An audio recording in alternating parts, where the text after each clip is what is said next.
Afghanistan was only one, and I think a rather small one. The fact of the matter is, from 1979 to 1989, the Soviets engaged in a very brutal war against the Afghans, and this becomes very important to understand Afghanistan today. 1 to 2 million Afghans were killed. 5 to 10 million, roughly 1/3 of the population, fled and went to another country.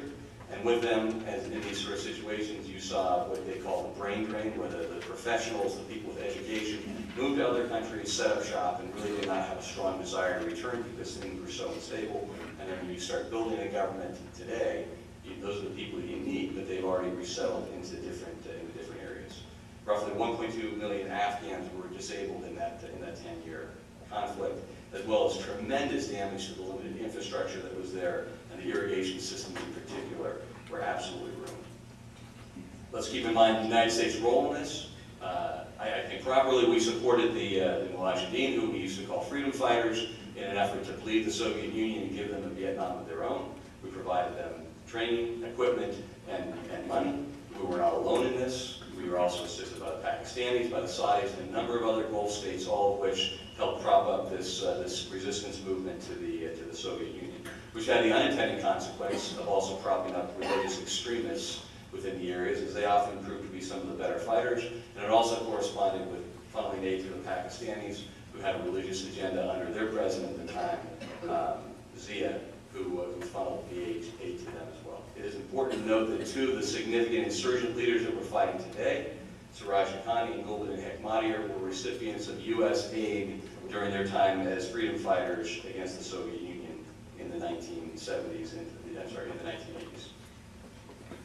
So in 1989, the Soviets called it quits, pulled out of Afghanistan, and again, contrary to what many is sort of a popular version of what happened, for 3 years, the leader who was left behind there, a man by the name of Mohammad Najibullah, remained in control of Afghanistan and still kept up a pretty decent fight, exerting control over Afghanistan. It wasn't until the Soviet Empire finally imploded, cut off aid to Najibullah, that he was deposed, and really the country fractured into a civil war as different Mujahideen leaders, different warlords fought to establish control over Afghanistan. Najibullah met a very particularly brutal end. He stayed in Kabul because he was not allowed to leave for 4 years when the Taliban came in 1996. He was executed in a particularly brutal way and displayed in the Kabul city square. In this period from 1992 to 1996, warlordism prevailed, tremendous amounts of lawlessness. Forces started ripping apart Afghanistan at an even greater rate, and large pitched battles that inflicted a tremendous number of even more Afghan civilian casualties. From this lawlessness, this sort of morass of despair, emerged the Taliban, and in popular image they come across as this group that had some form of legitimate leadership, religious legitimacy, which is true.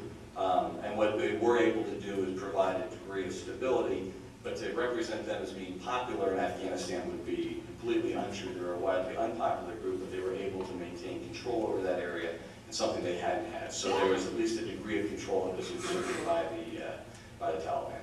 They effectively presided over a failed state, invited in terrorists such as Al-Qaeda to set up shop in there, and again, it was not exactly like it was a good time to be living in Afghanistan. It was still incredibly poor, still lots of violence, and you had the Taliban inflicting a fundamentalist code of religious laws that was wildly unpopular with the majority of the Afghans. So as we all know, the plots against the United States for 9/11 were hatched in Afghanistan by Al-Qaeda, who was given safe haven there. Attacks launched against the United States on the 11th of September. 2001. We invaded in October of 2001 and swept aside the Taliban within a matter of weeks, with a tremendous amount of support from the Afghan people who were there, and the Taliban received very little support. Most Afghans were actually glad to have them go away. It's important to note that as we prop up Afghanistan as being this impossible place, this area that is impossible to govern, it is worthwhile to ask the question, why, if it is this ungovernable, warrior, militant area that's impossible to govern, why was there really no popular uprising against the United States presidents in 2001, 2002, 2003, 2004, 2005, when we were there? The fact of the matter, there was hardly any resistance. And I'll give you a few casualty statistics there to back this up. For the first 4 calendar years of our involvement in Afghanistan, a total of 38 months from 01 to 04, coalition forces experienced a total number of hostile deaths over this 38-month period as 85. So 85 deaths from hostile action in Afghanistan for a period of 38 months. Contrast that with the most violent month in the first year of our occupation of Iraq, which was November of 2003, where we had 94 Americans killed from hostile death. So it took 38 months within Afghanistan for us to equal 1 bad month in Iraq within our 6 months. So again, this popular image that there's this widespread revolt against American presence and they hate all foreigners, absolutely not borne out by the facts. Even today, with the increase in the fighting, with the increase in the U.S. number of troops, the total hostile death total in Afghanistan for all coalition troops sits at 2,331 as of yesterday. That's over an 8.5-year period, which still is roughly equivalent to the 3 worst years in Iraq. Now, I'm not minimizing casualties. Every one of those is an absolute tragedy to the soldier who, or to the service member that it happens to the families who are devastated. I'm not minimizing that at all. And as many of you know, I'm sure some of these people who died in these conflicts are my close friends or are soldiers who served with me. But I do think it's necessary to put into context exactly the levels of violence that we've experienced for a number of years in Afghanistan, and to get past this thought that it was this massive popular uprising against the U.S. presence, because it simply was not like that. With the removal of the Taliban and the installation of the unit government, you saw one of the most significant repatriations in the history of the world. 4 million Afghans returned to Afghanistan, all tremendously optimistic and hopeful for what was going to happen to Afghanistan now that the Taliban had been moved out. The fact of the matter is in 2001, 2002, 2003, and these early years, and to a large degree today, and I'll bear this out, Afghans wanted the international community, and the United States in particular, to take the lead in establishing security and bringing development to their country, because they know they badly needed it, and they know no one else could do it, and they certainly couldn't be generated by Afghans at all. Keep in mind that today, Afghanistan is a country the size of Texas, with a population of 28 million, which is effectively the population of Utah and Texas combined. And this becomes somewhat particularly important as I talk about some of the other statistics coming up here. For the period of 2001 to 2009, our international effort there experienced a significant number of problems. And some of these problems re-emerged from the past or emerged as a result of our involvement in that country. And first off, Afghanistan is a difficult place to operate. There's just no doubt about it. The geography makes it very tough. There is very limited infrastructure, and comparing and contrasting Afghanistan and Iraq, it really is absolutely no comparison in terms of the infrastructure and levels of development. There are 30 years of war ravages throughout that area that had devastated huge swaths of it. In this period of instability, warlords and power brokers arose, all of whom had to be dealt with. They had strong regional bases of support, but not exactly a strong national sense. When we established as an international community the new government in Afghanistan in December of 2001, we held a meeting in Bonn, Germany, and what came out of that was the Bonn Accords, and they made the decision to make an exceptionally strong central government in Kabul, not pushing much power out to the provinces and to the local regional areas. The idea was to install a strong central government instead of a federalist sort of system. I think many people would view that as one of the fundamental flaws of the political restructuring of Afghanistan. Of course, this period has seen a huge increase in the level of corruption. This corruption has been driven by Afghans, but it's also been driven by some of the activities of the international community, the way we've chosen to distribute money, the way we've chosen power brokers. We've added to the problems of corruption as well.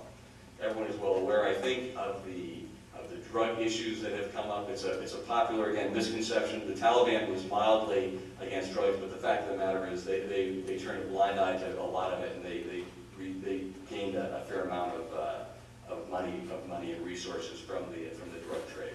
They largely let it transit, and they left a lot of the growers alone. And today, drugs fuel a large portion of the insurgency, as well as fueling corruption within the Afghan government.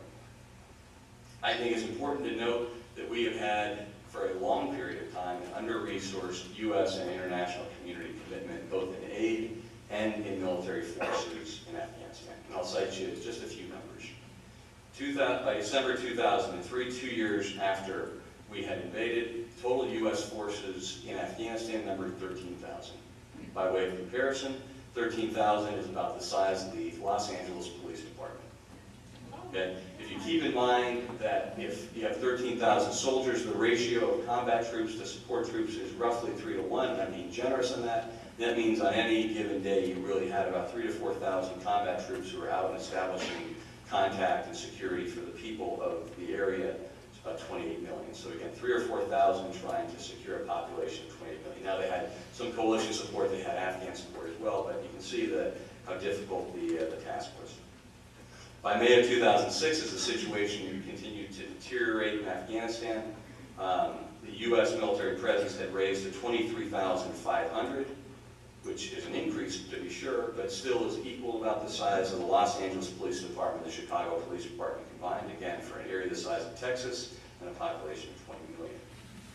When President Obama was inaugurated in 2009, the size of the U.S. commitment to Afghanistan was roughly 36,000 troops, and at that point, we roughly reached a force commitment at the same level as the size of the New York City Police Department. Okay. Now, 2 years later, February 2001, we're at about 100,000, right under 100,000, and since President Obama's taken place, you've seen an almost 300% increase in troop strength committed towards Afghanistan. And again, I think, my personal opinion, troop strength makes a big difference if you want to make a difference on the ground. It is safe to say that in this period from 2001 to 2009, there was a rather confused and befuddled military command structure between the United States and NATO. I think it's well documented. NATO operates under the name of the International Security Assistance Forces. Uneven commitments from NATO contributing nations.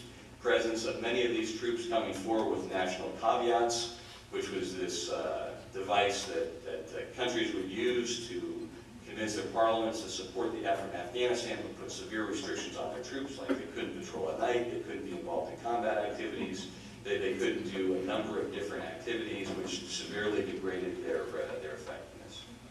All of that puts you in the situation that we've had now for that we're right now. It's all transitioned to where we are today. First up, just again about Afghanistan, about the size of Texas, population 28 million, about the size of Texas and Utah combined. When you break down the population of Afghanistan, you get a number of different ethnic mixes. I'll break down the major ones. 42% of Afghanistan is made of Pashtuns, of whom you hear so much. They're not a majority. They're about 42%.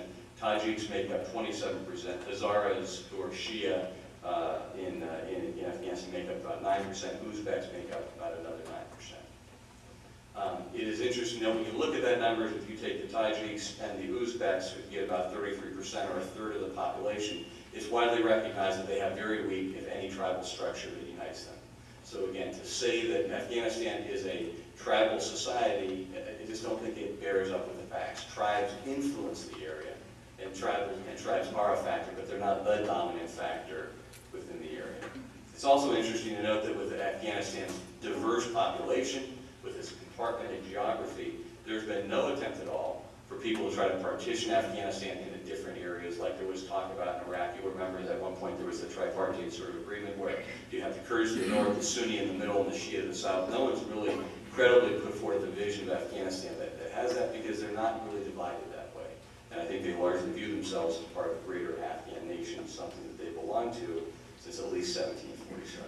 The other thing with tribalism, and why I think that is largely not a valid construct of looking at Afghanistan, is you've got to understand that mass migrations, dislocations, and these wars have done much to disrupt the tribal structure that had existed 30, 40 years ago.